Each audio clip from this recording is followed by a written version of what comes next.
You ready for me to inspire you?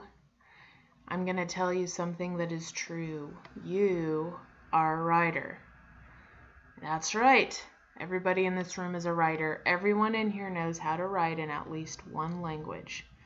So what are we going to work on? Well, we're of course going to work on becoming better writers. Okay, how can we do that? Well, there's a process that good writers follow in order to make sure that the final product is something that they can be proud of. And that ultimately should be your goal. Not just in my class and not just with things that you're writing, but in all of your classes. You always want to produce things that you're proud of. Be your own worst critic. And by that I mean make sure that you're making yourself proud. So what we're going to do in this playlist, and this is just a brief overview, is talk about the writing process. And you may or may not have been introduced to this before, and that's okay either way, because even if you learned it before, you may have learned it a little bit differently than I'm going to talk about it. So let's begin. So the first thing is we want to know that by the end of this playlist, your goal is to be able to say, I can understand the writing process and its purpose, okay? We'll talk more about what that means as we move along. But as always, remember, you can use and reuse all of the resources in this playlist to help you master this target, which goes right along with what we're talking about, the writing process, because that's also a process that you might have to rewind and fast forward and, well, not fast forward, but you might have to rewind and redo things, and that's okay. That's true for this entire playlist. That's true for every playlist that I make you.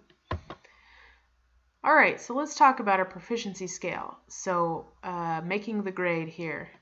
So in order to say I can understand the writing process and its purpose, to prove that to me, we'll start at how could you earn a 1, which is roughly 20% range.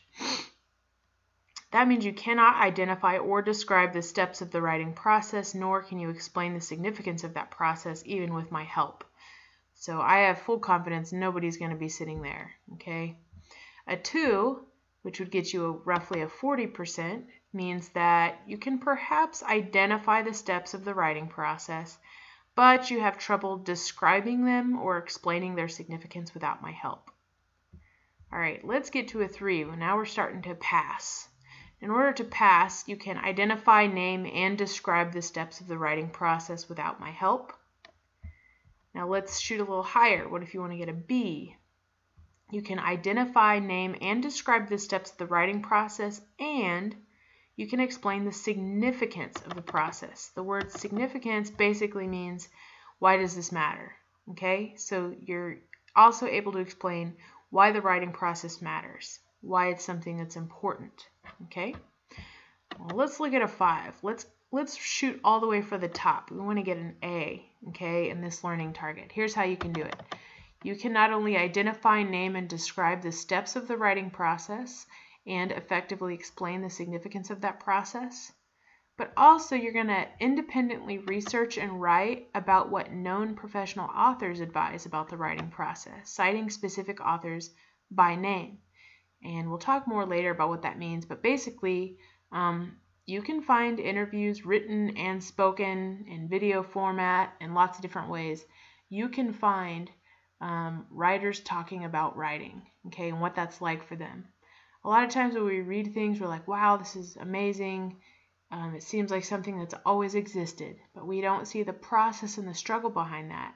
So sometimes it's very uplifting and helpful to seek out what writers have to say about that process, not just to get advice from them, but also to understand that it's a struggle for them too, okay?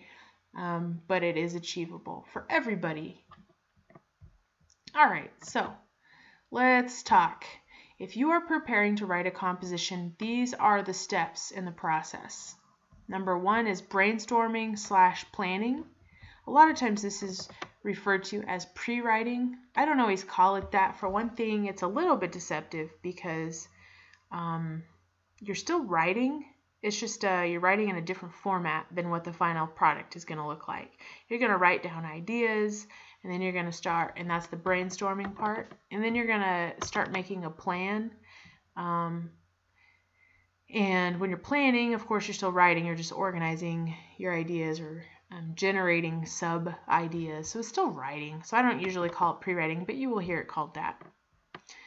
Number 2 is drafting. That's where you actually take those ideas and put it into a draft format. 3 is revising. 4, editing. And 5, publishing. So let's kind of break these down and talk about what these mean. We're not going to get so much into examples here, so I'll take that out.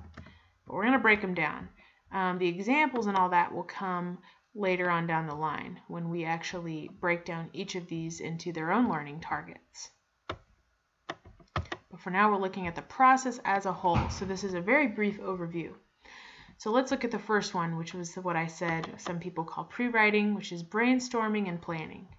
What is this in a nutshell? In a nutshell, this means you are seeking, thinking up, and discussing ideas with people. That means that you're going to study the format that you're writing. What does that mean? Well, it depends on what your teacher assigns or what you're trying to accomplish with your piece of writing. So are you trying to write a story, either something real or fictional? Okay, that would be a narrative. So if that's true, and that is, spoiler alert, that's the first thing you're going to write for me as a huge composition, although we'll do lots of other types of writing in between. Are you trying to argue a certain point, research something, and then argue a point? That would be an argumentative type essay, so you would need to study that format and what makes a good argumentative essay. Are you trying to just explain a process to somebody? Hey, that's what I'm doing. That would be a process essay, an informative process essay. So whatever you're trying to write, you need to study that format that you are writing. And then you need to select your best idea from your list that you thought of up here for that type of format. And then you start planning. Okay, and planning can be a formal outline. Maybe you've seen bubble maps, etc., because there's lots of different ways to plan an essay. So we'll go over all of these in detail when brainstorming and planning is our learning target. The next step in the process is drafting, okay, which means writing, okay? So that means based on your plan, you would write your composition. I put on paper electronically because I found that some students really prefer to write their drafts out on paper and then type that up. And that's not how I do it at all, and I don't really understand that, but everybody's different, and I want to honor that. So maybe you're going to write out your draft on paper, or maybe you're like me and you just want to start typing it up, and then you can make your edits and revisions later based on that. Oops, okay. What's the next step? Step 3 is revise.